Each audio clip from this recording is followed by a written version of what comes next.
1993년 8월 포항의 바다는 낮에는 푸르고 밤에는 검었습니다. 그해 여름은 유난히 더웠습니다. 대구에서 포항으로 내려오는 시외버스 안에는 피서객들의 집 냄새와 땀 냄새, 그리고 비닐봉지에 담긴 과자 냄새가 뒤섞여 있었습니다. 창밖으로는 뜨거운 도로가 길게 흔들렸고 라디오에서는 여름 노래가 계속 흘러나왔습니다. 그 버스 맨 뒷좌석 근처에 두 여자가 나란히 앉아 있었습니다. 언니 김은주는 27살이었습니다. 대구의 작은 섬유 회사에서 격리로 일하고 있었고 2달 뒤 결혼을 앞두고 있었습니다. 머리는 어깨 아래까지 내려왔고 늘 단정하게 묶고 다녔습니다. 말수가 많지는 않았지만 동생 앞에서는 자주 웃었습니다. 동생 김수연은 22살이었습니다. 대학교 졸업반이었고 언니와는 다르게 표정이 밝고 말이 많았습니다. 그녀는 무릎 위에 작은 필름 카메라를 올려두고 있었습니다. 중고 카메라였지만 수연은 그것을 아주 아꼈습니다. 언니, 이번 여행 끝나면 진짜 결혼 준비만 해야 되네. 수연이 창밖을 보며 말했습니다. 은주는 가볍게 웃었습니다. 그러게, 그래서 너랑 이렇게 나오는 것도 한동안은 어렵겠다. 그럼 많이 찍어야지. 나중에 형부한테 보여줘야겠다.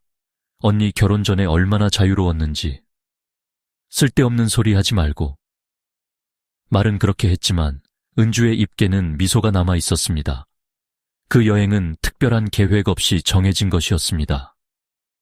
결혼 준비로 바빠지기 전에 두 자매가 단둘이 바다를 보러 가자는 약속이었습니다. 어릴 때부터 둘은 사이가 좋았습니다. 부모님이 시장에서 장사를 하느라 늦게 들어오는 날이 많았고 은주는 어린 수연의 밥을 챙기고 숙제를 봐주며 자랐습니다. 수연에게 은주는 언니이자 작은 엄마 같은 사람이었습니다. 버스가 포항 터미널에 도착한 것은 오후 4시가 조금 넘어서였습니다. 터미널 앞은 피서객들로 붐볐습니다. 파라솔을 든 가족, 수건을 목에 건 학생들, 커다란 아이스박스를 끌고 가는 남자들. 택시기사들은 손님을 부르고 있었고 길가 분식집에서는 튀김 냄새가 올라왔습니다. 수연은 카메라를 들어 언니를 찍었습니다. 찰칵. 야, 갑자기 찍지 말라니까. 자연스러운 게 예쁜 거야. 필름 아깝다. 언니, 나중에 이 사진 보고 울 수도 있어. 은주는 고개를 저으며 웃었습니다. 두 사람은 터미널 근처 관광 안내판에서 바닷가, 민박집 몇 곳에 이름을 적었습니다. 그중 하나가 바로 이었습니다. 해수욕장에서 걸어서 10분 정도 떨어진 곳, 가격이 싸고 방이 남아있다는 말에 두 사람은 그곳으로 향했습니다. 바다 민박은 골목 끝에 있었습니다. 겉으로 보기에는 특별할 것 없는 2층짜리 낡은 집이었습니다. 파란색 페인트가 벗겨진 간판에는 흰 글씨로 바다 민박이라고 적혀 있었고 간판 아래에는 조개 껍데기와 낡은 부표가 장식처럼 걸려 있었습니다. 마당 한쪽에는 빨래줄이 있었고 젖은 수건 몇 장이 바닷바람에 흔들리고 있었습니다. 수연은 간판 앞에서 또 카메라를 들었습니다. 찰칵. 여기 뭔가 옛날 영화에 나오는 집 같다. 은주가 낮은 목소리로 말했습니다. 그래서 좋은데? 너무 새 건물보다 이런 데가 더 추억 같잖아. 그때 현관 안쪽에서 남자가 나왔습니다. 키는 크지 않았고 어깨가 넓었습니다. 얼굴은 햇볕에 그을려 있었고 눈매는 좁고 깊었습니다. 그는 두 사람을 위아래로 훑어본 뒤 담배를 손가락 사이에 낀 채 물었습니다. 방 찾습니까? 은주가 먼저 대답했습니다. 네. 오늘 하루 묵으려고 하는데요. 둘이요. 네, 자매예요. 남자는 잠시 수연의 카메라를 바라봤습니다. 그러더니 담배를 마당 한쪽에 비벼 끄고 안으로 들어오라는 손짓을 했습니다. 그가 바로 바다민박의 주인 장덕수였습니다. 당시 나이 49. 동네에서는 말수가 적고 손이 야문 사람으로 알려져 있었습니다. 젊을 때는 배를 탔다고도 했고 한때는 공사장에서 일했다고도 했습니다. 정확히 무슨 일을 했는지는 사람마다 말이 달랐습니다. 다만 분명한 것은 그가 이 집을 거의 혼자 고쳐 민박집으로 만들었다는 사실이었습니다. 현관 안쪽에는 작은 카운터가 있었습니다. 카운터 위에는 낡은 선풍기와 손때 묻은 숙박부가 놓여 있었습니다.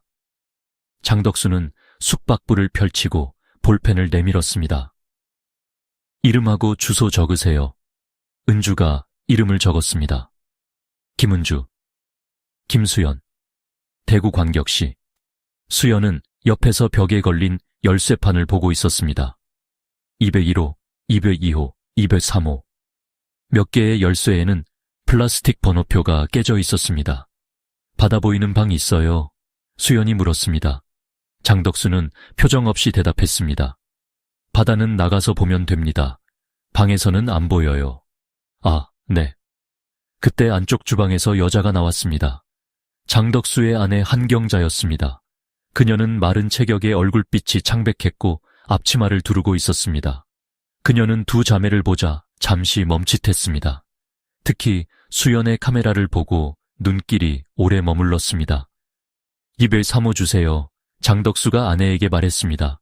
한경자의 표정이 아주 잠깐 굳었습니다. 203호요? 왜? 아니에요. 그녀는 곧바로 고개를 숙이고 열쇠를 꺼냈습니다. 하지만 열쇠를 건네는 손이 조금 떨렸습니다. 은주는 그걸 보았지만 낯선 곳에서 낯선 사람의 작은 행동을 깊게 생각하지 않았습니다. 203호는 2층 맨 끝방이었습니다. 복도는 좁고 어두웠습니다. 낮인데도 창문이 작아 빛이 잘 들어오지 않았습니다.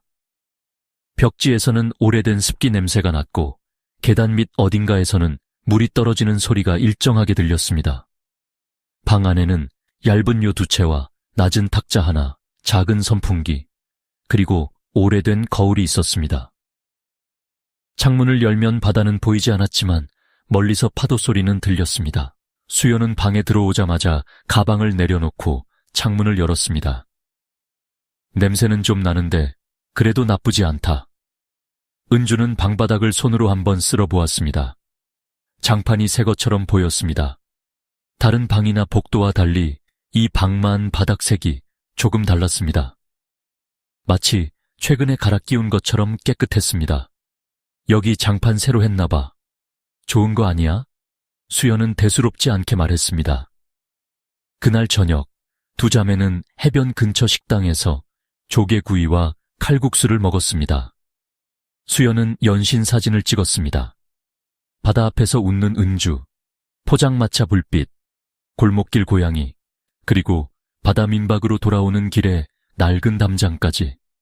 식당 앞에서 생선을 손질하던 박문식이라는 남자는 나중에 경찰 조사에서 이렇게 말했습니다. 그 동생 되는 아가씨가 사진을 참 많이 찍었어요. 그냥 관광객이 겠거니 했죠. 근데 기억나는 게 하나 있습니다. 그 아가씨가 민박집 뒤쪽도 찍으려고 했어요. 그때 장덕수가 갑자기 소리를 질렀습니다. 그날 밤 9시 40분쯤이었습니다. 두 자매가 민박집으로 돌아오던 길, 수연은 집 뒤편의 좁은 골목을 보고 걸음을 멈췄습니다. 거기에는 주방으로 이어지는 작은 문이 있었고 문 옆에는 파란 방수포가 덮인 물건들이 쌓여 있었습니다. 수연은 호기심에 카메라를 들었습니다. 찰칵. 그 순간 뒤쪽 문이 벌컥 열렸습니다. 장덕수가 서 있었습니다. 거긴 찍으면 안 됩니다.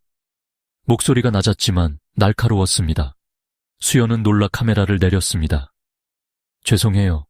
그냥 골목이 예뻐서 손님이 갈 데가 아닙니다. 앞문으로 다니세요. 은주가 수연의 팔을 잡았습니다. 죄송합니다. 저희 올라갈게요. 장덕수는 아무 말 없이 두 사람을 바라봤습니다. 그의 시선은 수연의 카메라에 머물러 있었습니다. 수연은 방으로 올라가며 작게 중얼거렸습니다.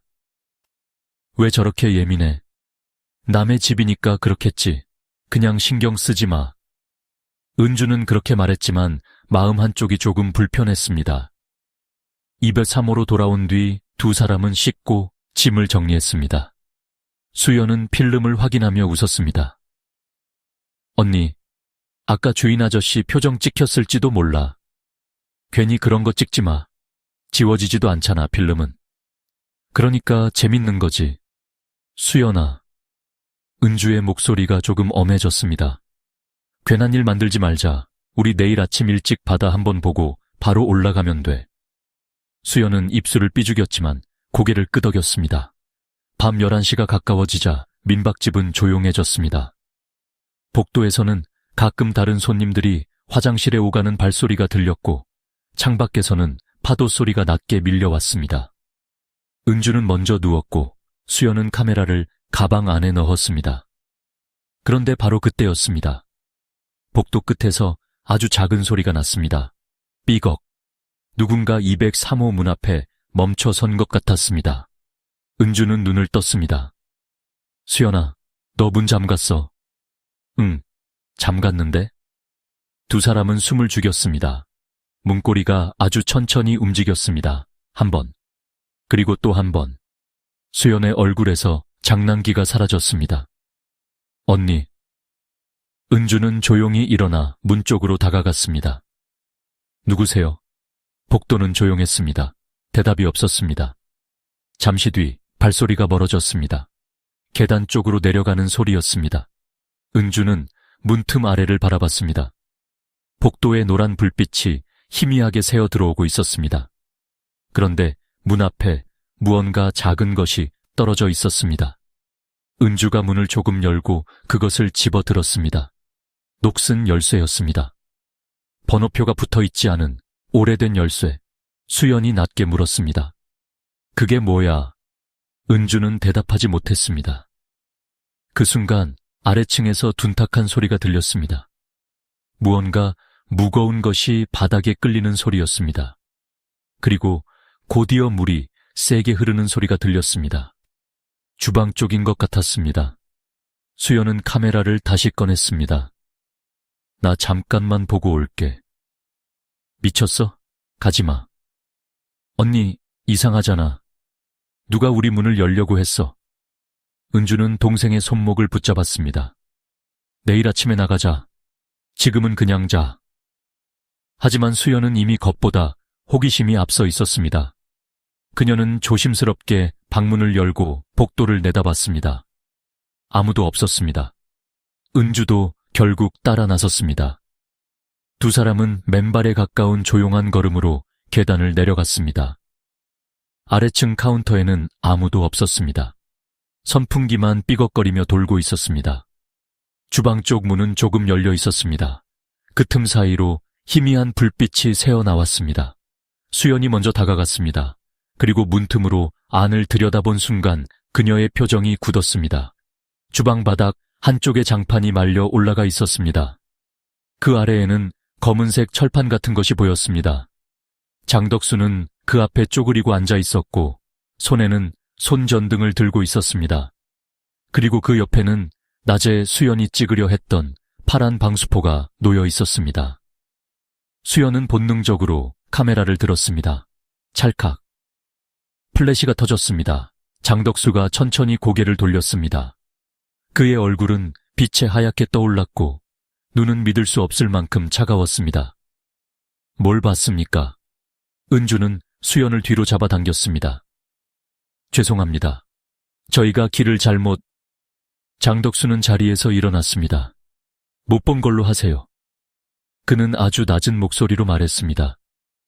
그러면 아무 일도 없습니다. 하지만 이미 늦었습니다. 수연의 카메라 안에는 그날 밤 바다민박 주방 밑에 숨겨져 있던 무언가가 찍혀 있었습니다. 그리고 그것이 두 자매가 마지막으로 남긴 사진이 될 줄은 그때는 아무도 몰랐습니다. 다음 날 아침 203호는 조용했습니다. 바닷가 민박집의 아침은 늘 비슷했습니다. 새벽 5시 반쯤이면 멀리 항구 쪽에서 배가 들어오는 소리가 들렸고 6시가 넘으면 주방에서 국 끓는 냄새가 복도로 퍼졌습니다.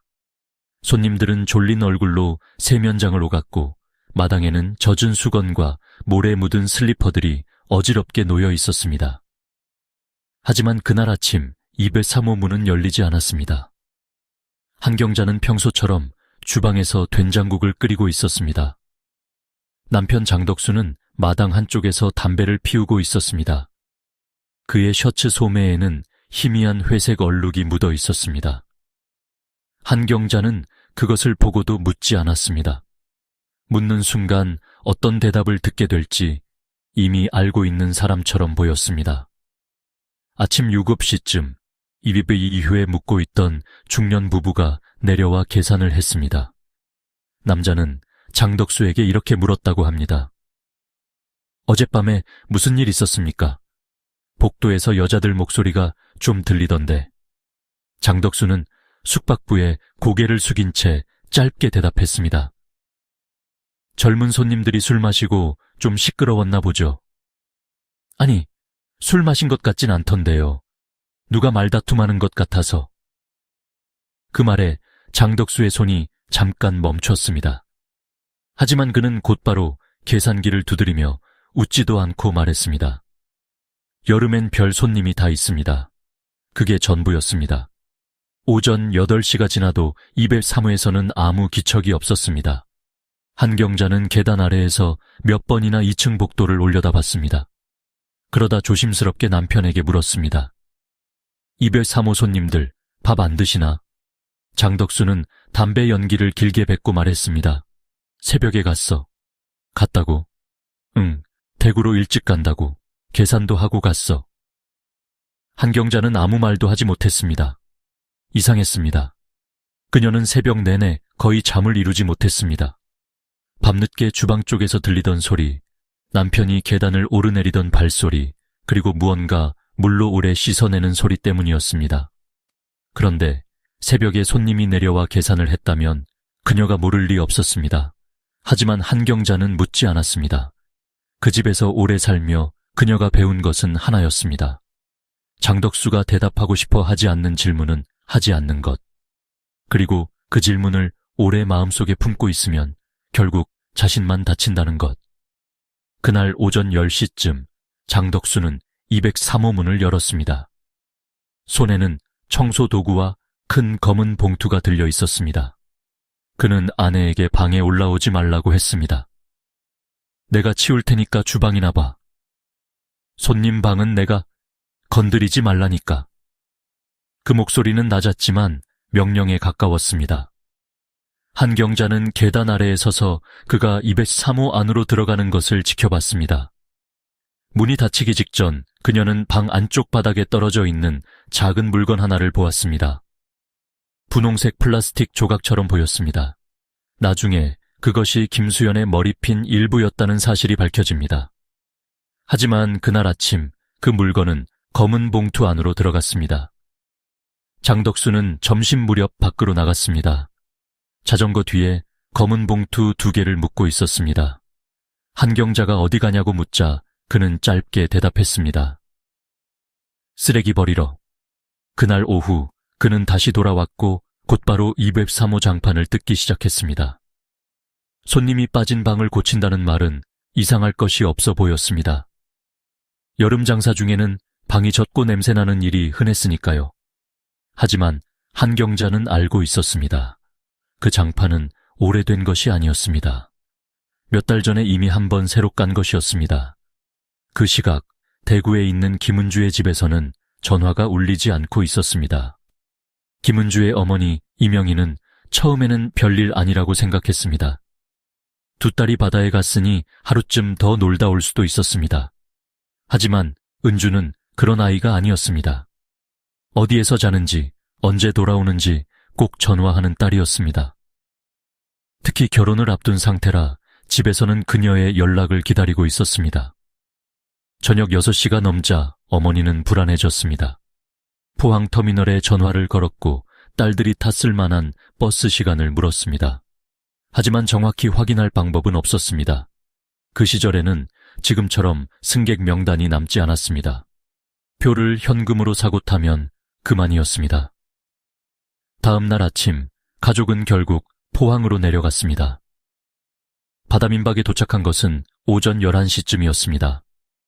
이명희는 카운터 앞에서 딸들의 사진을 꺼내 보이며 물었습니다. 우리 딸들이 여기 묵었다고 들었습니다. 김은주, 김수연이요.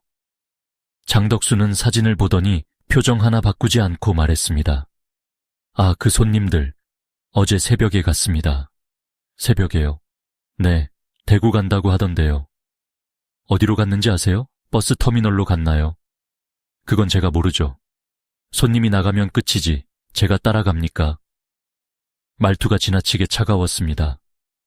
옆에 있던 수연의 아버지가 한 걸음 앞으로 나섰습니다. 애들이 집에 안 왔습니다. 전화도 없고요. 짐은 다 가지고 갔습니까? 장덕수는 잠시 눈을 깜박였습니다. 그랬던 것 같은데요. 그랬던 것 같다고요? 손님이 얼마나 많은데 하나하나 기억합니까? 그 말에 이명희의 얼굴이 하얗게 질렸습니다. 그때 한경자가 주방에서 나오다가 가족들과 눈이 마주쳤습니다. 그녀는 무언가 말하려는 듯 입술을 열었습니다. 하지만 장덕수가 고개를 돌려 그녀를 쳐다보자 곧바로 입을 다물었습니다. 김은주의 가족은 입에 사모를 보여달라고 했습니다. 장덕수는 처음에는 거절했습니다. 이미 다른 손님을 받을 준비를 해두었다는 이유였습니다. 하지만 가족들이 강하게 요구하자 마지못해 열쇠를 들고 2층으로 올라갔습니다. 입의 사모 문이 열렸습니다. 방은 이상할 만큼 깨끗했습니다.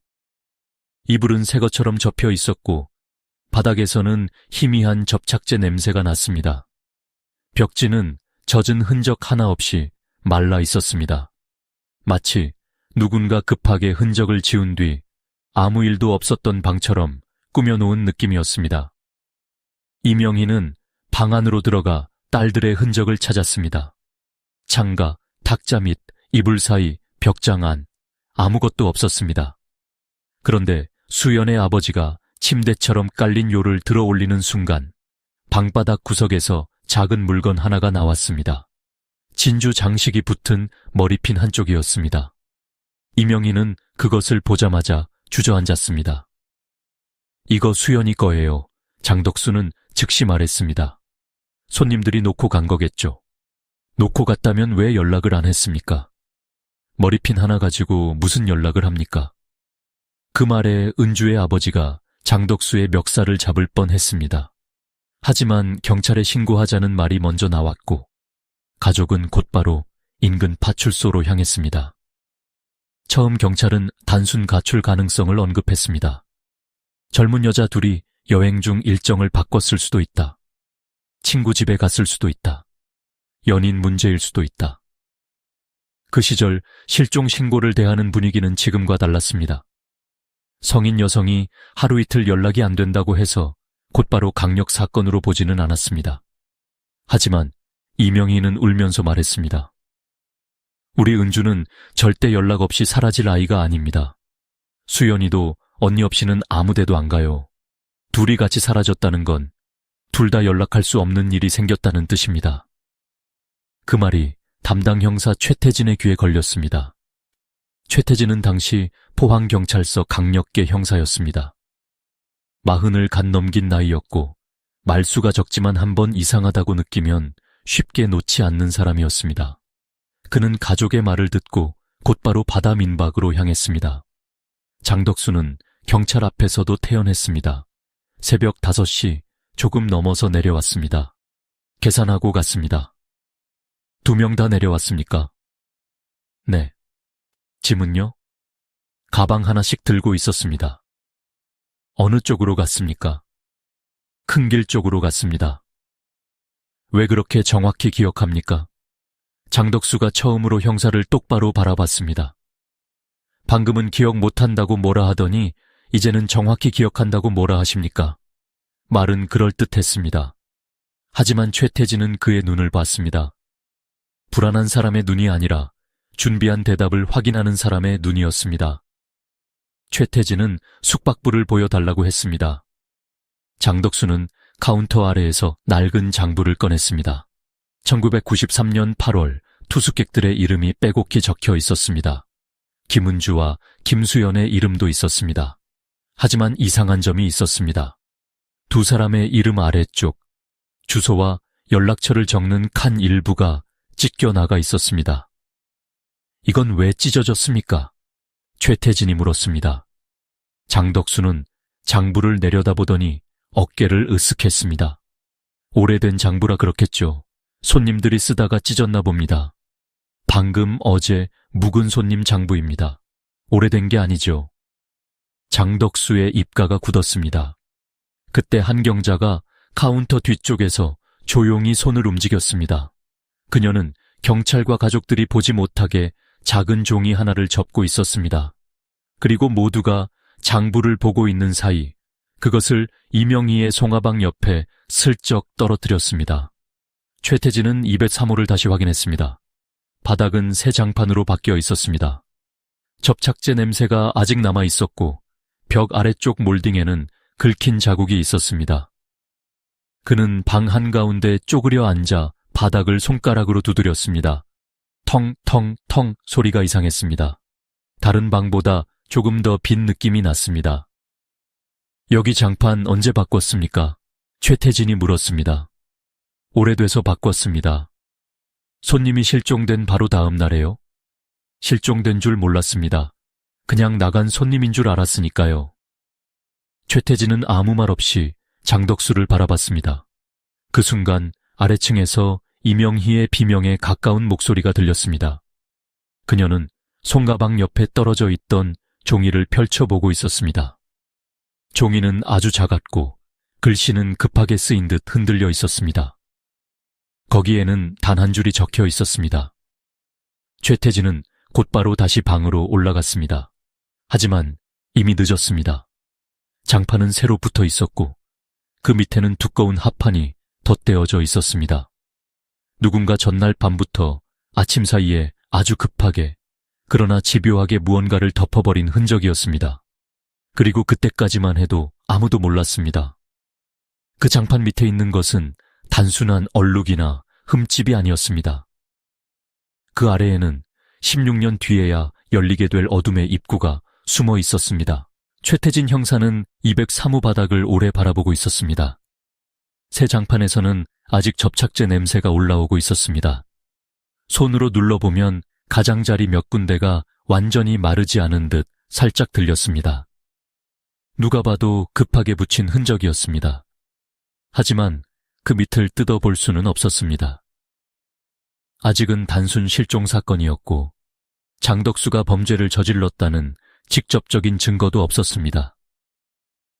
이 장판, 오늘 아침에 붙인 거 아닙니까? 최태진이 물었습니다.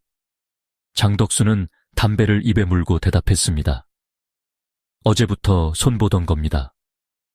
어제는 손님이 묵고 있었는데요. 방 비었을 때 잠깐씩 했습니다. 말은 맞지 않았습니다. 하지만 그는 끝까지 표정을 바꾸지 않았습니다. 마치 이미 수십 번 연습한 대답처럼 말끝이 흔들리지 않았습니다. 김은주와 김수연의 가족들은 민박집 앞마당에 서 있었습니다.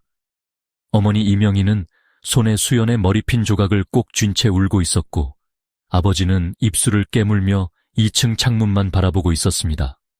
딸들이 어젯밤까지만 해도 저 방 안에 있었다는 사실이, 그런데 지금은 흔적 하나 남지 않았다는 사실이 믿기지 않는 얼굴이었습니다.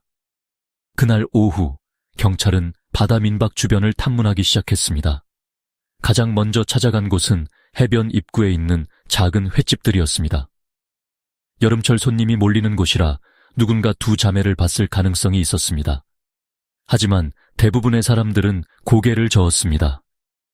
젊은 여자 손님은 너무 많았고 하룻밤 묵고 가는 관광객 얼굴을 하나하나 기억하기는 어려웠습니다. 그때 한 사람이 조심스럽게 손을 들었습니다. 박문식이었습니다. 그는 바다 민박에서 걸어서 3분 거리에서 해산물 좌판을 하던 남자였습니다. 나이는 50을 조금 넘겼고 얼굴은 바닷바람에 거칠게 그을려 있었습니다. 처음에는 별일 아니라는 듯 말했지만 최태진이 사진을 보여주자 그의 표정이 조금 달라졌습니다. 이 아가씨들 봤습니다. 언제 보셨습니까? 그날 저녁이요. 조개구이 먹고 나와서 민박집 쪽으로 걸어갔습니다. 동생 되는 아가씨가 카메라를 들고 있었어요. 카메라요? 네, 이것저것 많이 찍더라고요. 바다도 찍고 간판도 찍고 우리 좌판 앞 고양이도 찍고. 최태진은 수첩을 꺼냈습니다.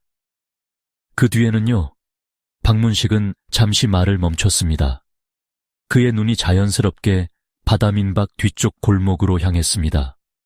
그 동생 아가씨가 민박집 뒤쪽을 찍으려고 했습니다. 그때 장덕수가 갑자기 나왔어요. 평소에도 말이 적은 사람이긴 했는데 그날은 좀 이상했습니다. 소리를 꽤 크게 질렀어요. 뭐라고 했습니까? 거긴 손님이 갈 데가 아니라고 했습니다. 찍지 말라고요.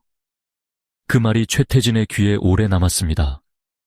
손님이 갈 데가 아닌 곳, 찍으면 안 되는 곳, 그리고 새로 덮인 장판.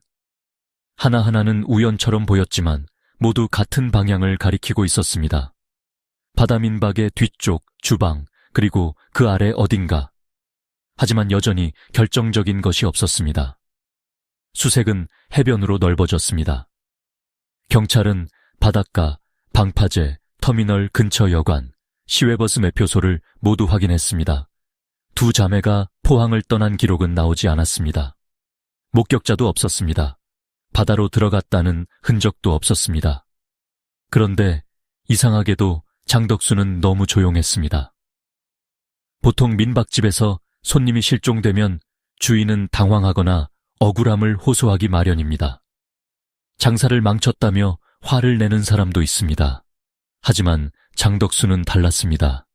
그는 경찰이 묻는 말에는 대답했지만 먼저 말하지 않았습니다. 걱정하는 척도 하지 않았습니다. 그저 빨리 이 일이 지나가기를 기다리는 사람처럼 보였습니다. 그날 밤 최태진은 다시 바다 민박 앞을 지나갔습니다. 해변은 낮과 전혀 달랐습니다. 파도 소리는 어둠 속에서 더 크게 들렸고 민박집 창문에는 몇 개의 노란 불빛만 떠 있었습니다. 203호 창문은 닫혀 있었습니다. 아래층 주방 뒤쪽에서는 물이 흐르는 소리가 났습니다. 한참 동안, 아주 오래, 최태진은 문득 수도 계량기를 확인해 봐야겠다고 생각했습니다. 다음 날 그는 마을 수도 담당자를 찾아갔습니다. 작은 단서라도 필요했습니다. 담당자는 귀찮다는 듯 장부를 넘기다가 바다민박의 최근 사용량을 보고 눈썹을 찌푸렸습니다. 이 집 며칠 사이에 물을 많이 썼네요. 얼마나 많이요? 평소보다 3배는 됩니다. 특히 그 손님들 사라진 다음 날하고 그 다음 날.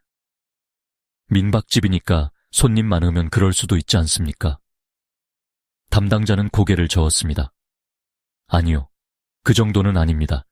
빨래를 많이 했거나 바닥을 계속 씻었거나 뭐 그런 경우겠죠. 바닥을 계속 씻었다. 최태진은 그 말을 수첩에 적었습니다.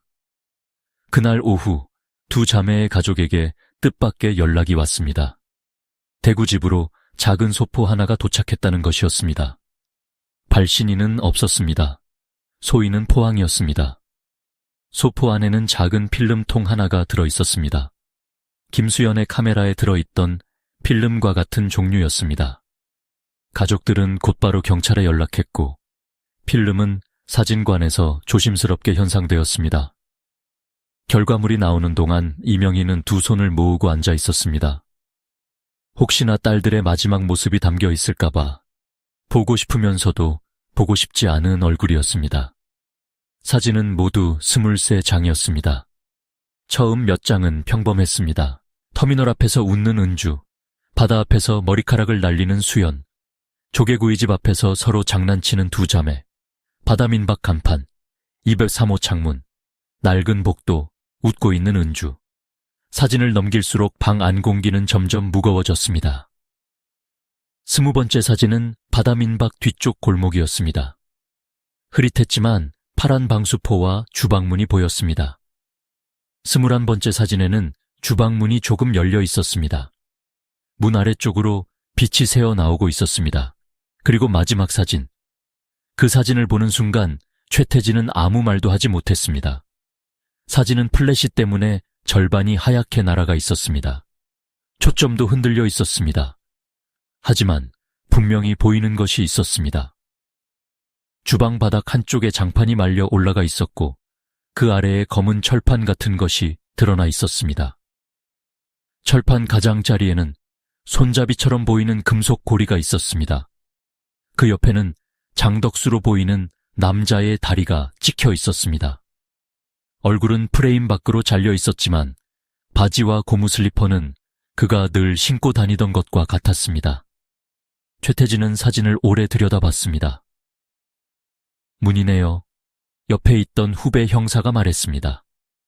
최태진은 낮게 대답했습니다. 바닥 밑으로 내려가는 문입니다. 하지만 이상한 점이 있었습니다. 이 필름은 어디서 나온 것일까요? 수연의 카메라는 사라졌습니다. 그녀가 직접 보냈을 가능성은 낮았습니다. 그렇다면 누군가 필름만 빼내 가족에게 보낸 것입니다. 누가? 최태진은 한 사람을 떠올렸습니다. 한경자.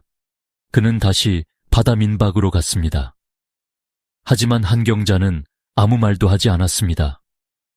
필름에 대해 묻자 그녀의 얼굴은 하얗게 변했지만 대답은 같았습니다.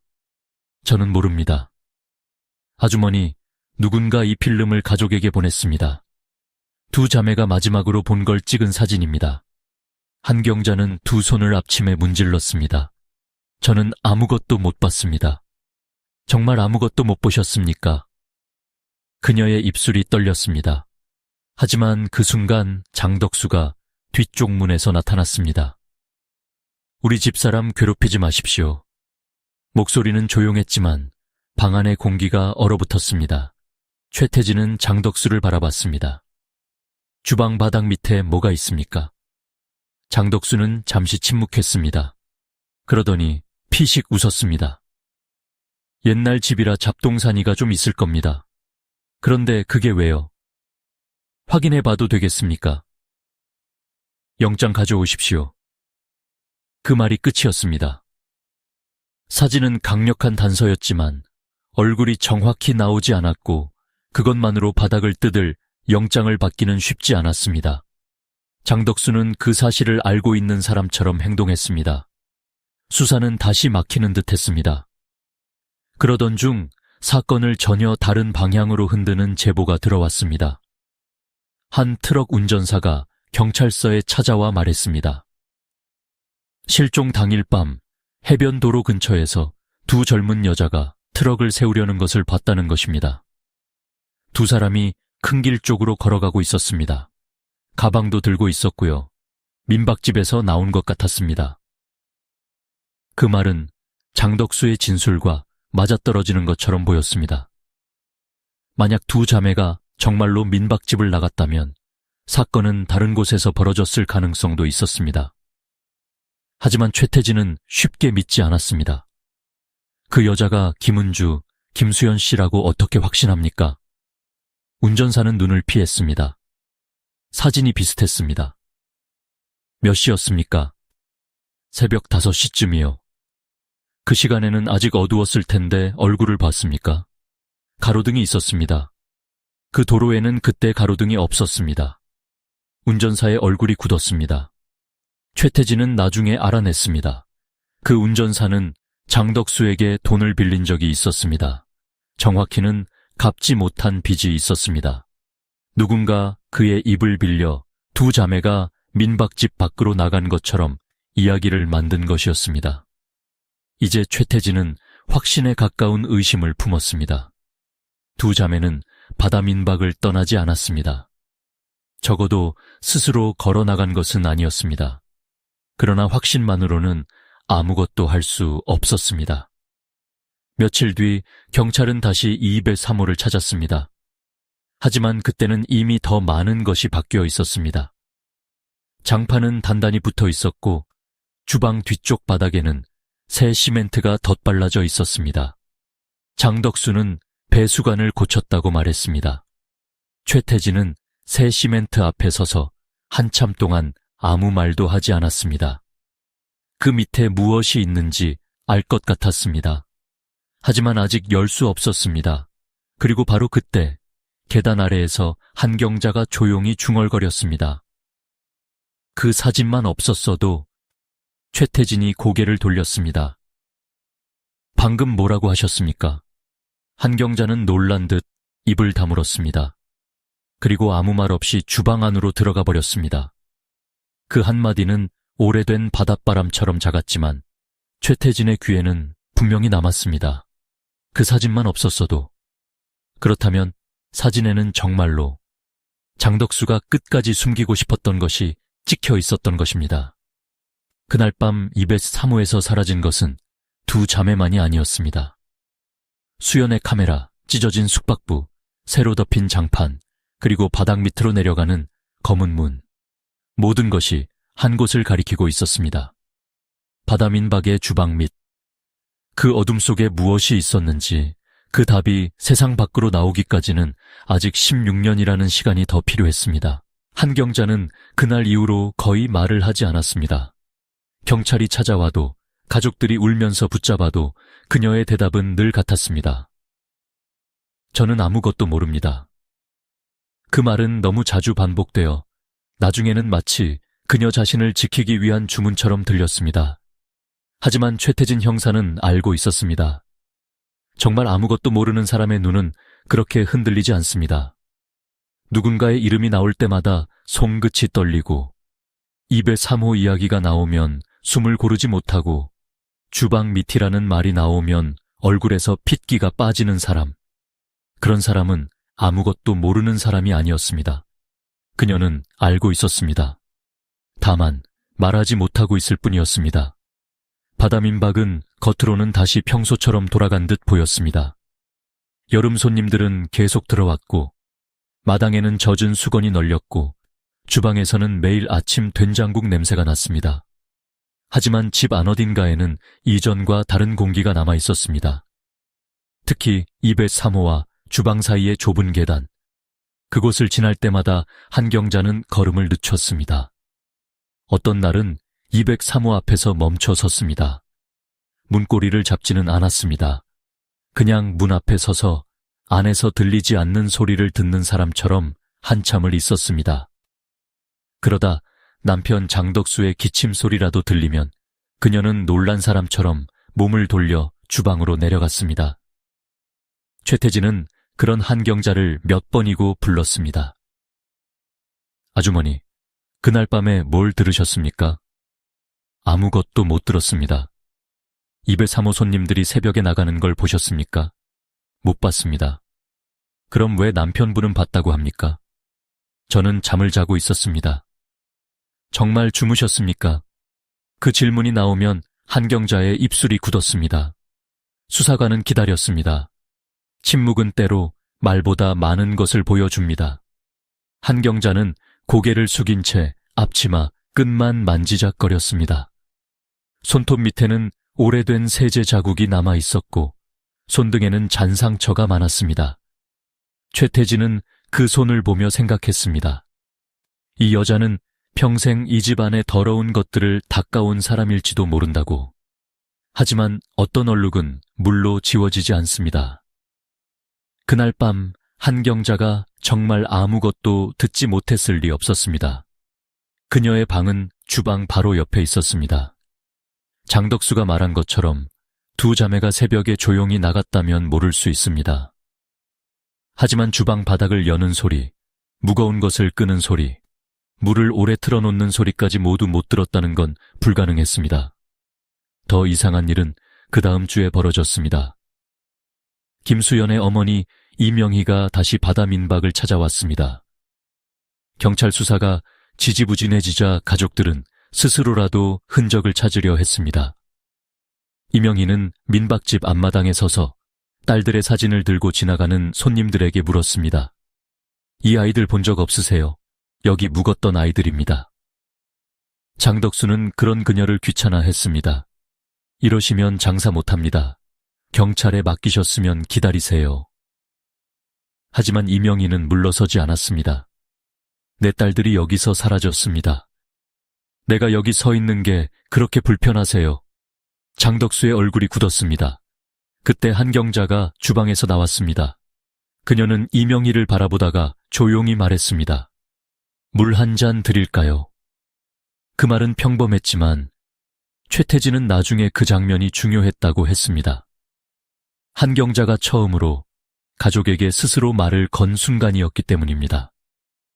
이명희는 주방 안으로 들어갔습니다. 한경자는 컵에 물을 따랐습니다.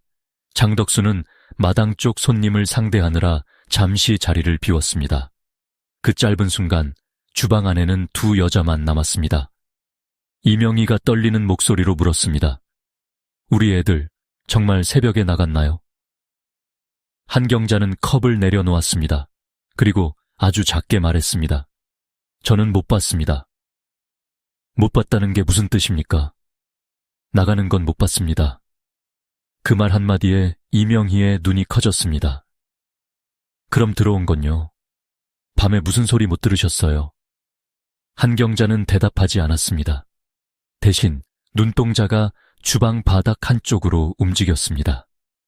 바로 새 시멘트가 덧발라진 자리였습니다. 그 시선은 너무 짧았지만 이명희는 그것을 놓치지 않았습니다. 저 밑에 뭐가 있습니까? 한경자의 손이 컵을 세게 잡았습니다. 그때 마당에서 장덕수의 목소리가 들렸습니다. 뭐 합니까? 한경자는 몸을 움찔했습니다. 그리고 다시 예전의 얼굴로 돌아갔습니다. 아무것도 아닙니다. 물들인 겁니다. 그날 저녁, 이명희는 최태진 형사에게 전화했습니다. 형사님, 그 여자 알고 있어요. 뭔가 알고 있습니다. 그런데 무서워서 말을 못하는 것 같아요. 최태진도 같은 생각이었습니다. 하지만 한경자의 입을 열게 만드는 것은 쉽지 않았습니다. 그녀는 남편을 두려워했습니다. 단순히 무서운 남편 정도가 아니었습니다. 장덕수는 아내의 말을, 행동을, 외출까지 모두 감시하는 사람이었습니다.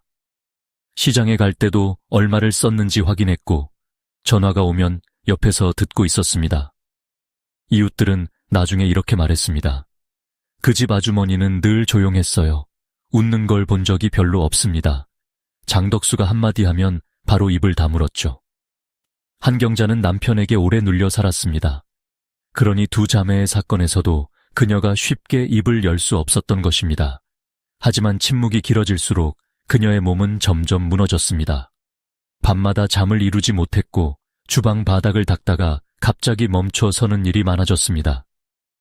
어떤 날은 새벽에 혼자 마당으로 나와 입의 사무 창문을 올려다보다가 울기도 했습니다. 그리고 한 달쯤 지났을 때 최태진은 예상치 못한 물건 하나를 받게 됩니다. 그것은 작은 종이 상자였습니다. 경찰서 우편함에 들어있었고 발신인은 없었습니다. 상자 안에는 낡은 휴지에 쌓인 귀걸이 한쪽이 들어있었습니다. 은색 작은 링 귀걸이였습니다. 함께 들어있던 종이에는 글씨가 없었습니다. 하지만 최태진은 곧바로 김수연의 가족에게 확인을 요청했습니다.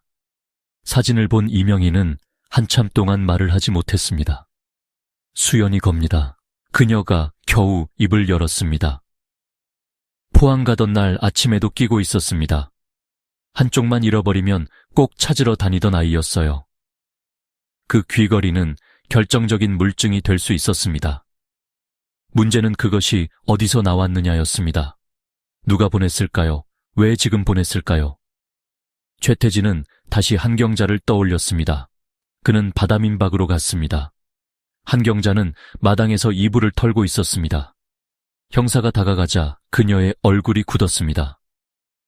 이 귀걸이 아주머니가 보내셨습니까? 한경자는 사진을 보자마자 시선을 피했습니다. 모릅니다. 이건 수연 씨 겁니다. 저는 모릅니다. 어디서 찾으셨습니까? 한경자의 입술이 떨렸습니다. 그녀는 주변을 둘러봤습니다. 장덕수가 보이지 않는다는 것을 확인하고도 여전히 말하지 못했습니다. 최태진은 낮은 목소리로 말했습니다. 아주머니가 아무 말도 하지 않으면 저희는 그 아이들이 어디서 사라졌는지 찾을 수 없습니다. 그 아이들 어머니는 매일 이 앞에 와서 기다리고 있습니다. 그 말에 한경자의 눈가가 붉어졌습니다. 그러나 대답은 나오지 않았습니다. 그녀는 결국 고개를 숙인 채 말했다. 저는 살고 싶었습니다. 최태진은 숨을 멈췄습니다. 그건 대답이 아니었지만 사실상 대답이었습니다. 저는 살고 싶었습니다. 그 말에는 많은 것이 들어 있었습니다. 그날 밤 무엇을 보았는지, 왜 아무 말도 못했는지, 남편이 어떤 사람인지, 그리고 자신이 침묵하는 동안 누가 어둠 속에 묻혔는지. 그날 밤 무슨 일이 있었습니까? 최태진이 다시 물었습니다. 한경자는 한참 동안 서 있었습니다. 빨랫줄에 걸린 흰 이불이 바람에 흔들렸습니다. 멀리서 파도 소리가 들렸습니다. 그녀는 입을 열 듯 말 듯 하다가 결국 고개를 저었습니다. 지금은 못합니다. 언제까지 못하실 겁니까? 그 사람이 살아있는 동안은. 바로 그때 뒤쪽 문이 열렸습니다. 장덕수가 서 있었습니다. 그는 두 사람을 번갈아 보았습니다. 그리고 천천히 웃었습니다. 형사님, 우리 집사람한테 또 무슨 소리 들으려고 오셨습니까? 한경자는 순식간에 얼굴이 창백해졌습니다. 최태진은 그때 분명히 봤습니다. 그녀가 남편을 보는 눈. 그것은 부부 사이의 불편함이 아니었습니다. 살기 위해 숨죽여 온 사람의 눈이었습니다. 며칠 뒤 한경자는 경찰서에 혼자 찾아왔습니다. 하지만 진술실 앞까지 왔다가 돌아갔습니다. 문고리를 잡고 한참 서 있다가 끝내 들어오지 못했습니다. 접수대 직원은 그녀가 아주 작은 목소리로 이렇게 말했다고 했습니다. 제가 말하면 저도 그 방에 들어가게 될 거예요. 그 방. 최태진은 그 말을 듣는 순간 온몸이 서늘해졌습니다. 그녀는 알고 있었습니다. 203호 및 주방 및 세시멘트 아래에 무엇이 있는지, 그리고 그것을 방이라고 불렀습니다. 단순한 창고나 구덩이가 아니라 방. 사람이 들어갈 수 있는 공간, 문이 있고 벽이 있고 어둠이 고여 있는 곳. 하지만 수사는 더 나아가지 못했습니다. 사진도 있었습니다. 귀걸이도 있었습니다. 찢어진 숙박부도 있었습니다. 이상한 수도 사용량도 있었습니다. 그러나 직접적인 증거는 없었습니다. 두 자매의 시신도 없었습니다. 당시의 법적 절차와 수사 환경으로는 바다민박의 바닥을 강제로 뜯어낼 만큼 충분하지 않다는 판단이 내려졌습니다. 결국 사건은 점점 식어갔습니다. 가족들은 포항을 오갔고 경찰은 탐문을 계속했지만 여름이 지나고 가을이 왔습니다. 해변의 손님들은 줄어들었고 바다민박 간파는 바람에 삐걱거렸습니다. 이번 3회는 다시 다른 손님들이 묵기 시작했습니다. 그 방에서 잠든 사람들은 아무도 몰랐습니다. 자신들이 누운 장판 아래, 그 집 주방 밑으로 이어지는 어둠 속에 두 자매의 마지막 흔적이 갇혀 있을지도 모른다는 것을. 시간이 흐르면서 김은주와 김수연의 이름은 신문 한 구석에서 사라졌습니다. 경찰서의 사건 파일도 점점 아래쪽 서랍으로 밀려났습니다. 최태진은 끝까지 미련을 버리지 못했지만 새로운 사건들이 계속 들어왔고 그의 손도 점점 묶여갔습니다. 그러나 한경자는 잊지 못했습니다. 그녀는 매일 아침 주방 바닥을 닦았습니다. 새 시멘트 위를 닦고 또 닦았습니다. 아무리 닦아도 그 자리가 다른 곳보다 더 차갑게 느껴졌습니다. 겨울에는 더 그랬습니다. 방 안은 따뜻해도 그 바닥만은 얼음처럼 차가웠습니다. 어느 날 밤 그녀는 혼자 주방에 앉아 작은 나무 상자를 열었습니다. 상자 안에는 바늘, 실, 단추, 낡은 영수증 몇 장이 들어 있었습니다. 그리고 그 밑에 은색 귀걸이에 나머지 한쪽이 있었습니다. 그녀는 그것을 오래 바라보다가 다시 덮었습니다. 보내지 못한 증거, 끝까지 말하지 못한 진실, 그리고 자신이 살아남기 위해 삼킨 두 자매의 이름. 세월은 그렇게 흘렀습니다. 한경자는 점점 병들었습니다. 장덕수는 여전히 민박집을 운영했고 203호는 여전히 손님을 받았습니다. 주방 밑의 문은 새 시멘트와 장판과 무거운 가구 아래에 묻혔습니다. 아무도 그것을 열지 않았습니다. 아니, 열 수 없었습니다. 2007년 겨울, 한경자는 병원에서 오래 버티지 못한다는 말을 들었습니다. 그때 그녀는 아들에게 편지 한 통을 남겼습니다. 아들은 서울에서 일하고 있었고 집안일에는 거의 관여하지 않았습니다. 편지는 짧았습니다. 네 아버지를 믿지 마라. 그리고 그 집을 팔게 되더라도 부엌 밑은 그냥 두지 마라. 거기에는 내가 평생 말하지 못한 것이 있다. 하지만 며칠 뒤 그녀는 다시 편지를 찢었습니다. 겁이 났던 것입니다. 죽음을 앞두고도 장덕수가 무서웠습니다. 그녀는 찢은 편지를 버리지 못하고 조각들을 낡은 성경책 사이에 끼워 두었습니다. 그리고 마지막으로 새 종이에 단 한 줄만 남겼습니다.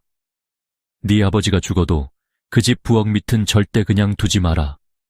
아들은 그 문장의 뜻을 이해하지 못했습니다. 그때까지만 해도 아무도 몰랐습니다. 그 한 줄이 16년 동안 닫혀있던 지하방의 문을 다시 세상 밖으로 끌어낼 첫 번째 열쇠가 될 거라는 것을 2009년 봄 바다민박은 더 이상 예전의 바다민박이 아니었습니다. 간판은 반쯤 녹이 슬어 있었고 파란 페인트는 바닷바람에 벗겨져 군데군데 회색 시멘트가 드러나 있었습니다. 한때 여름이면 발 디딜 틈 없이 붐비던 마당에는 잡초가 자랐고 빨래줄에는 더 이상 젖은 수건이 걸리지 않았습니다. 해수욕장 근처에는 새 펜션과 카페들이 하나둘 들어섰고 낡은 민박집을 찾는 손님은 거의 없었습니다. 그래도 장덕수는 그 집을 놓지 않았습니다. 주변 사람들은 몇 년 전부터 그에게 집을 팔라고 권했습니다. 해변 개발이 시작되면서 땅값이 올랐고 바다 민박 자리도 적지 않은 돈을 받을 수 있었습니다. 하지만 장덕수는 누구에게도 집을 넘기지 않겠다고 했습니다. 이 집은 내가 죽어도 못 넘겨. 그가 자주 하던 말이었습니다. 처음에는 사람들이 그 말을 고집으로만 들었습니다. 젊을 때부터 손수 고친 집이니 애착이 있겠거니 했습니다. 하지만 시간이 지나면서 이상하게 여기는 사람들도 생겼습니다. 사람이 살기에도 불편한 낡은 집을 왜 저렇게까지 붙잡고 있는지 알 수 없었기 때문입니다. 그 무렵 장덕수는 예전보다 훨씬 늙어 있었습니다. 허리는 굽었고 걸음은 느려졌습니다. 그러나 눈빛만큼은 여전히 날카로웠습니다. 특히 누군가 집 뒤쪽 주방이나 203호 이야기를 꺼내면 그는 바로 표정이 굳었습니다. 한경자는 이미 세상을 떠난 뒤였습니다. 그녀가 죽은 후 집은 더 조용해졌습니다. 주방에서는 더 이상 된장국 냄새가 나지 않았고 계단 아래에 앉아 앞치마를 만지작거리던 여자의 모습도 사라졌습니다. 장덕수는 혼자 살았습니다. 가끔 아들이 서울에서 내려왔지만 오래 머물지는 않았습니다. 아들 장민호는 아버지와 가까운 사이가 아니었습니다. 어린 시절부터 그는 집안의 공기가 이상하다고 느꼈습니다. 어머니는 늘 겁먹은 얼굴이었고 아버지는 집안 모든 문을 직접 잠갔습니다. 특히 주방 뒤쪽 창고와 부엌 바닥 근처는 아이가 가까이 가면 안 되는 곳이었습니다. 거긴 건드리지 마라. 장덕수는 늘 그렇게 말했습니다. 민호는 어른이 된 뒤에도 그 말을 기억했습니다. 하지만 그 이유를 정확히 알지는 못했습니다. 2009년 3월 장덕수가 뇌졸중으로 쓰러졌습니다. 그는 병원으로 옮겨졌고 의식은 돌아왔지만 몸을 제대로 움직일 수 없었습니다. 그 소식을 듣고 내려온 민호는 처음으로 낡은 바다민박을 혼자 둘러보게 되었습니다. 문을 열자 오래된 습기 냄새가 밀려왔습니다. 카운터 위에는 먼지가 쌓인 숙박부 몇 권이 남아 있었고 벽에는 색이 바랜 달력이 걸려 있었습니다. 2층으로 올라가는 계단은 밟을 때마다 삐걱거렸습니다. 203호 문 앞에 섰을 때 민호는 이상하게 등골이 서늘해지는 느낌을 받았습니다. 그 방은 비어 있었습니다. 하지만 누군가 오래 머물다 간 것처럼 공기가 무거웠습니다. 민호는 어머니가 남긴 유품을 정리하다가 낡은 성경책 하나를 발견했습니다. 성경책 사이에는 오래된 종이 조각들이 끼워져 있었습니다. 처음에는 버리려 했지만 희미한 글씨가 눈에 들어왔습니다. 부엌 밑. 그는 조각들을 조심스럽게 맞춰 보았습니다. 완전한 문장은 아니었지만 몇 단어는 읽을 수 있었습니다. 대아버지, 믿지 마라. 그 집, 부엌 밑, 말하지 못한 것. 민호는 오래 앉아 있었습니다. 그리고 어머니가 마지막으로 남긴 짧은 문장을 떠올렸습니다. 네 아버지가 죽어도 그 집 부엌 밑은 절대 그냥 두지 마라. 그 말이 그제야 다르게 들리기 시작했습니다. 며칠 뒤 민호는 집을 팔기로 결정했습니다. 아버지는 병원에서 강하게 반대했습니다. 말을 제대로 하지 못하는 상태였지만 집을 판다는 이야기를 듣자 침대 난간을 붙잡고 몸을 일으키려 했습니다. 안 돼. 그의 목소리는 갈라져 있었습니다. 그 집은 안 돼. 민호는 처음에는 아버지의 집착이라고 생각했습니다.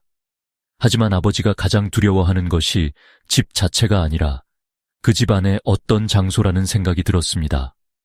부엌 밑. 그 단어가 계속 머릿속을 맴돌았습니다.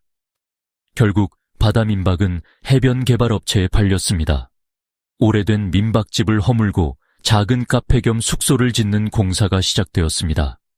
2009년 5월 초 철거팀이 현장에 들어왔습니다. 처음에는 평범한 철거 작업이었습니다. 낡은 간판이 내려갔고 2층 방들의 문짝이 뜯겨 나갔습니다. 203호의 오래된 장판도 벗겨졌습니다. 작업자 한 명은 그 방 바닥을 보며 이상하다고 말했습니다. 여기만 바닥이 여러 번 덧댄 것 같은데요. 하지만 오래된 건물에서는 흔한 일이었습니다. 사람들은 대수롭지 않게 넘겼습니다. 문제는 주방에서 시작됐습니다. 주방 바닥을 깨던 작업자가 갑자기 기계를 멈췄습니다. 일반적인 시멘트 바닥이라면 일정한 소리가 나야 했지만 한쪽에서만 유난히 둔탁하고 빈 소리가 났습니다. 텅, 텅, 텅. 작업 반장이 고개를 갸웃했습니다. 밑에 공간이 있는 것 같은데. 시멘트를 조금 더 깨내자 회색 먼지 사이로 검은 금속이 드러났습니다. 처음에는 오래된 배수관이나 철판인 줄 알았습니다. 하지만 주변 시멘트를 걷어 내자 사각형의 윤곽이 보였습니다. 그것은 문이었습니다. 바닥 밑으로 내려가는 철문. 문 가장자리에는 시멘트가 두껍게 발라져 있었고 손잡이 부분은 일부러 잘라낸 것처럼 납작하게 눌려 있었습니다.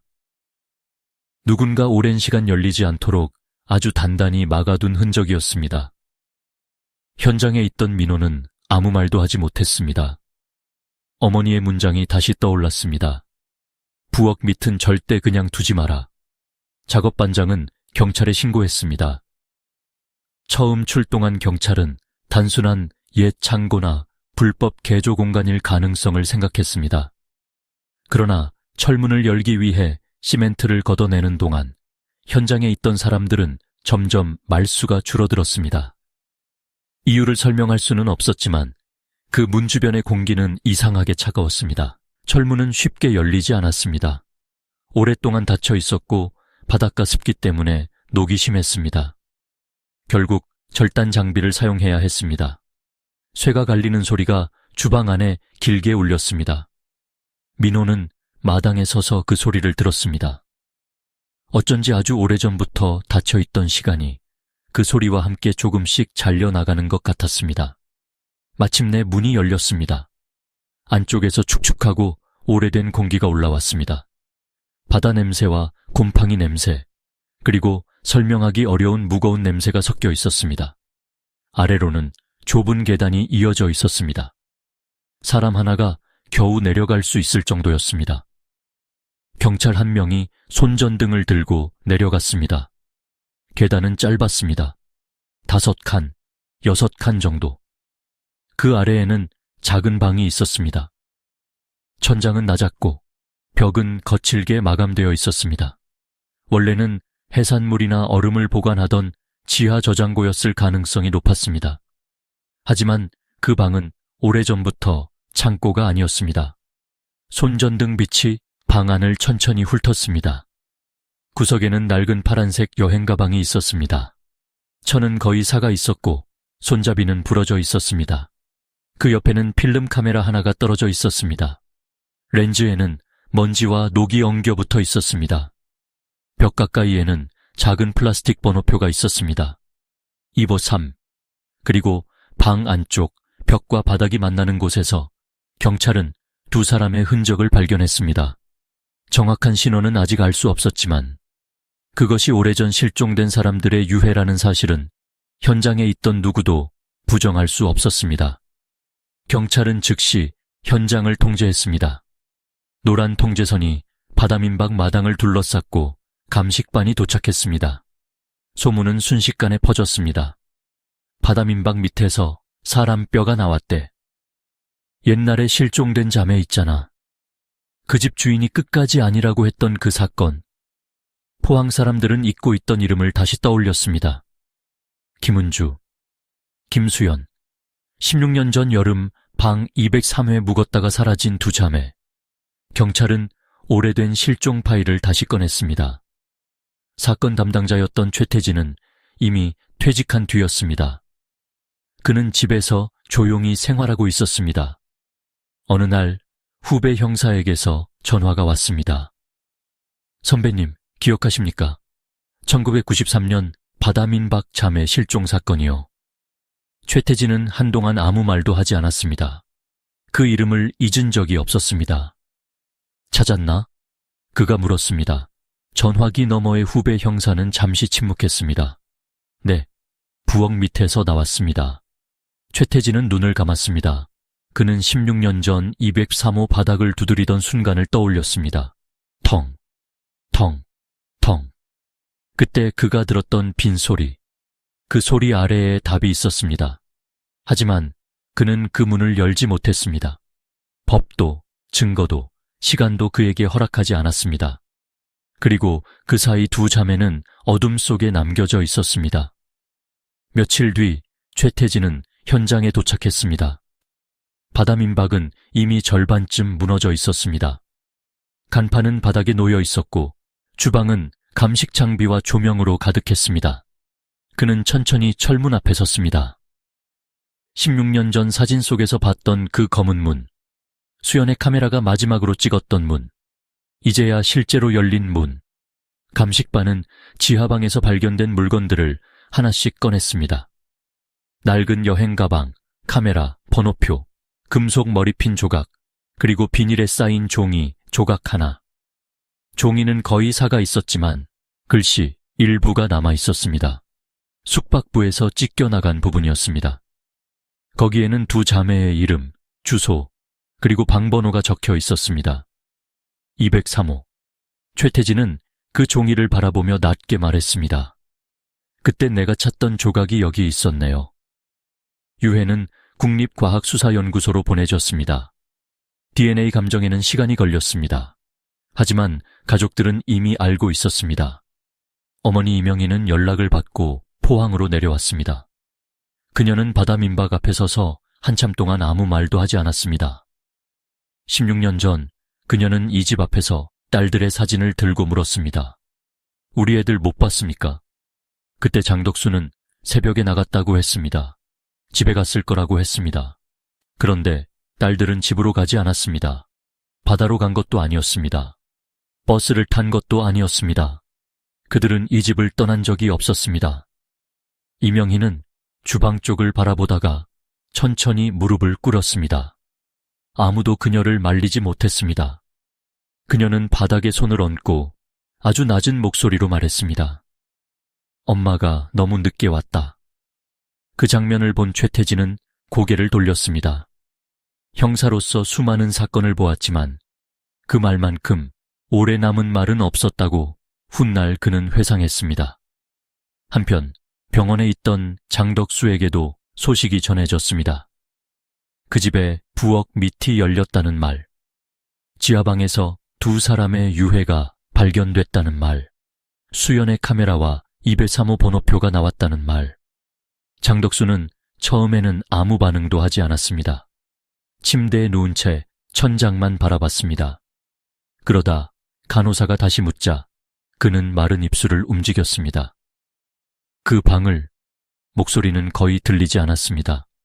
그 방을 열지 말았어야 했는데 그 말은 후회처럼 들리지 않았습니다. 오히려 끝까지 숨기고 싶었던 무언가가 결국 드러났다는 사실에 대한 원망처럼 들렸습니다. 그리고 그 한마디로 인해 16년 동안 멈춰있던 사건은 다시 움직이기 시작했습니다. 이제 질문은 하나만 남았습니다. 그날 밤 203회에 있던 두 자매는 왜 지하방까지 내려가게 되었을까요? 그리고 장덕수는 왜 두 사람을 죽인 뒤 그 방 안에 숨겨야만 했을까요? 오래된 바다민박의 부엌 밑에서 열린 문은 단순한 지하방의 입구가 아니었습니다. 그것은 16년 동안 닫혀있던 진실의 입구였습니다. 장덕수는 처음에도 끝까지도 쉽게 입을 열지 않았습니다. 병원 침대에 누운 그의 얼굴은 예전보다 훨씬 작아져 있었습니다. 한때 민박집 마당에서 손님들을 내려다보던 그 눈빛도 흐려져 있었습니다. 하지만 이상하게도 지하방 이야기가 나오면 눈동자만큼은 다시 또렷해졌습니다. 경찰은 병원 조사실처럼 꾸민 작은 면담실에서 그를 만났습니다. 담당 형사는 오래된 사진들을 하나씩 테이블 위에 올려놓았습니다. 1993년 숙박부 사본, 김은주와 김수연의 사진, 수연의 필름 카메라, 203호 번호표, 그리고 부엌 및 지하방에서 발견된 물건들. 장덕수는 한참 동안 아무 말도 하지 않았습니다. 그는 사진을 보지 않으려 했습니다. 하지만 손가락은 미세하게 떨리고 있었습니다. 김은주 씨와 김수연 씨를 기억하십니까? 형사가 물었습니다. 장덕수는 창밖을 바라보며 대답했습니다. 손님이 워낙 많았습니다.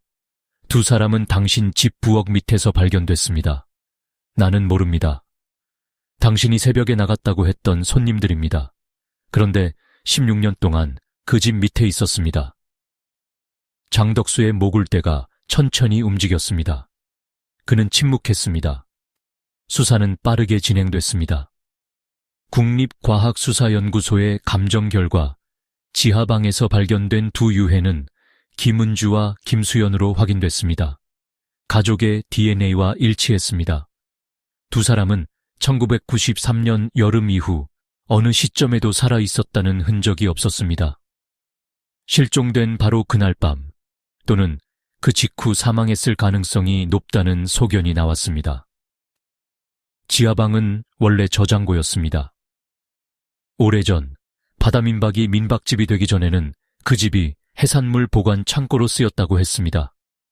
바닥 밑에는 얼음과 생선을 보관하던 작은 공간이 있었고 아래로 내려가는 철문이 있었습니다.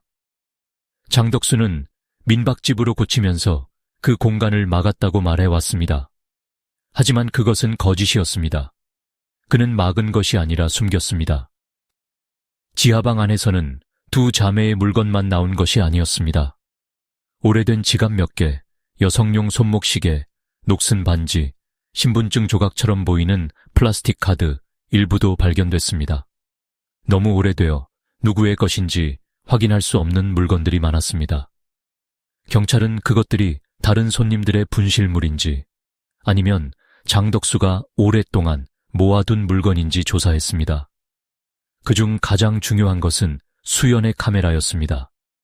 카메라 안에는 필름이 없었습니다. 이미 16년 전 가족에게 보내줬던 그 필름이 마지막 필름이었기 때문입니다.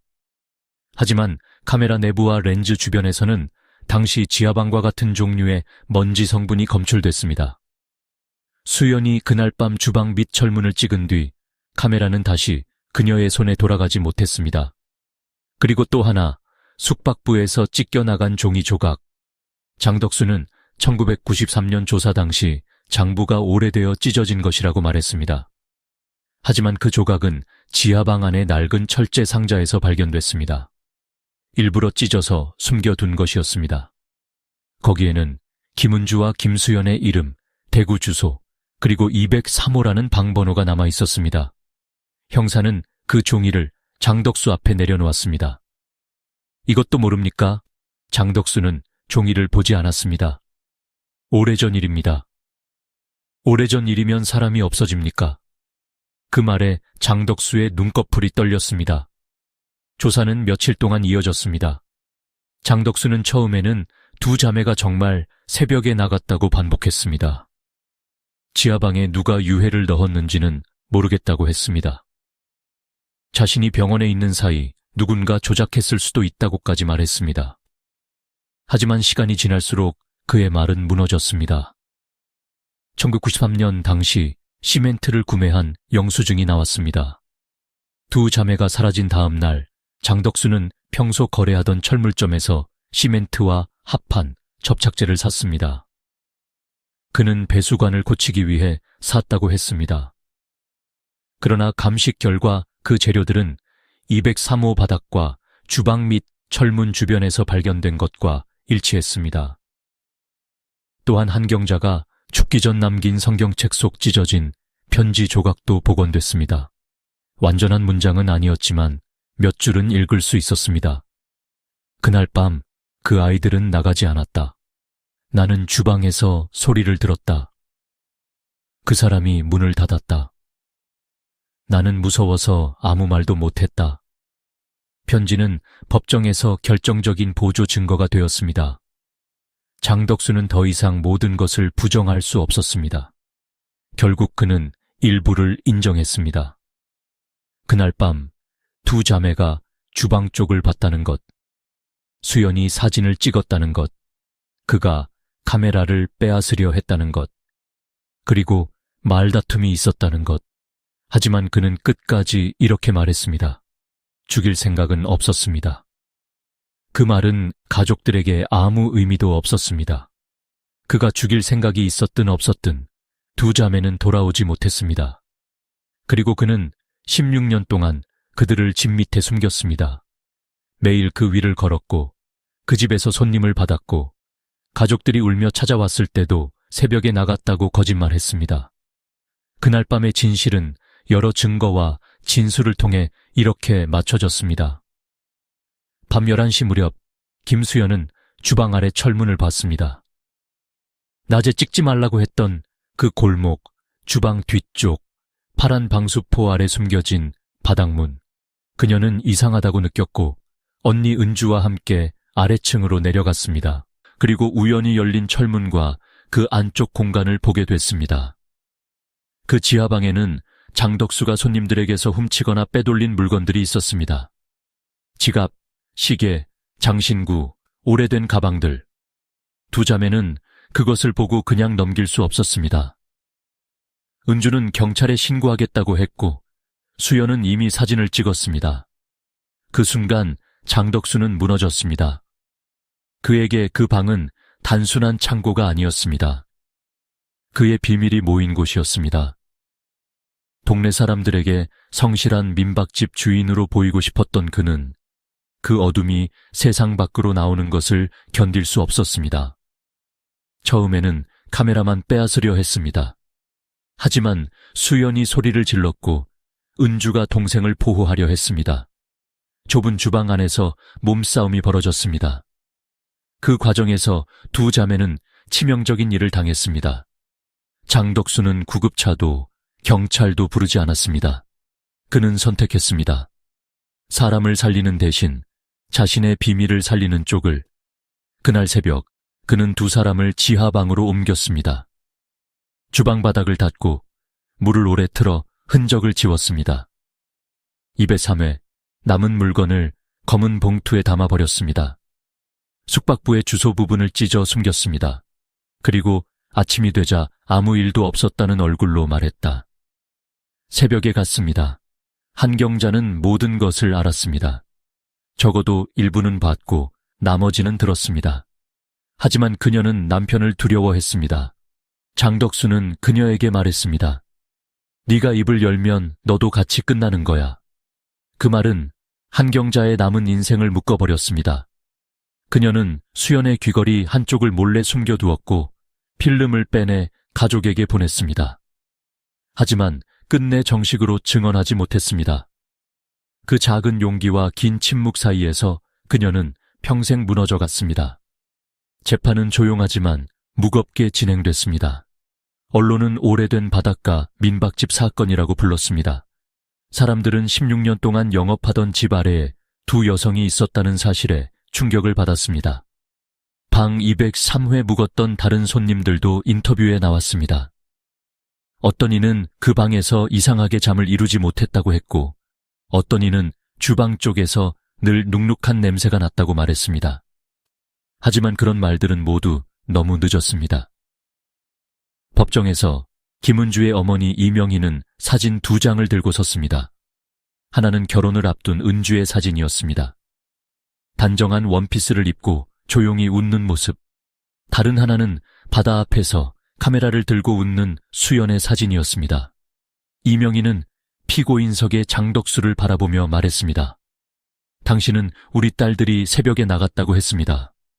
그래서 우리는 터미널을 뒤지고 바다를 뒤지고 전국을 뒤졌습니다.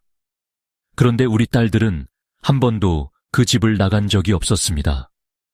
당신은 우리에게 아이들을 찾을 시간마저 빼앗았습니다. 법정은 조용했습니다. 장덕수는 고개를 숙이고 있었습니다. 끝내 사과는 나오지 않았습니다. 그는 마지막 진술에서도 이렇게 말했습니다. 그렇게 오래될 줄 몰랐습니다. 그 말에 방청석에서 누군가 울음을 터뜨렸습니다. 오래된 것은 시간이 아니었습니다. 오래된 것은 거짓말이었습니다. 그리고 그 거짓말 밑에서 두 자매는 16년을 기다렸습니다. 장덕수는 살인과 사체 은닉, 증거인멸 혐의로 중형을 선고받았습니다. 판사는 판결문에서 이렇게 말했습니다.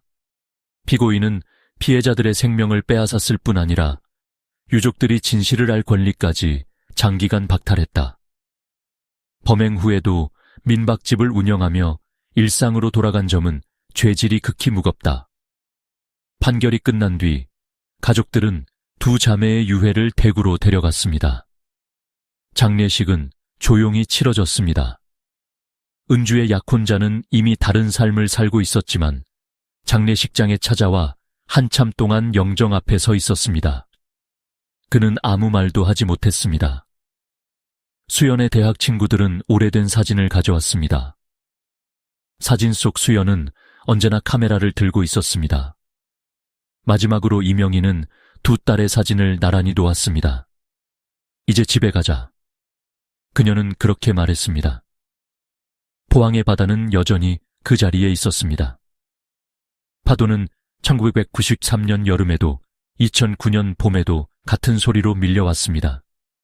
하지만 바다 민박은 사라졌습니다. 그 자리에 새 건물이 들어섰고 사람들은 점점 그 집의 모양을 잊어갔습니다. 하지만 그 사건을 기억하는 사람들은 아직도 말합니다. 두 자매는 바다에서 사라진 것이 아니었습니다. 길을 잃은 것도 아니었고 새벽 버스를 탄 것도 아니었습니다. 그들은 입에 3회 묵었고 그날 밤 주방 밑에 문을 보았습니다. 그리고 주인이 끝까지 숨기려 했던 그 지하방은 결국 그가 가장 믿었던 집 밑에서 스스로 입을 열었습니다. 16년 동안 닫혀있던 철문이 열린 순간 거짓말도 함께 무너졌습니다. 김은주와 김수연. 두 자매의 마지막 여행은 바다에서 끝난 것이 아니었습니다. 그 여행은 한 낡은 민박집의 부엌 밑, 아무도 내려가서는 안 된다고 했던 어둠 속에서 멈춰 있었습니다. 그리고 아주 오랜 시간이 지난 뒤에야 세상은 비로소 알게 되었습니다.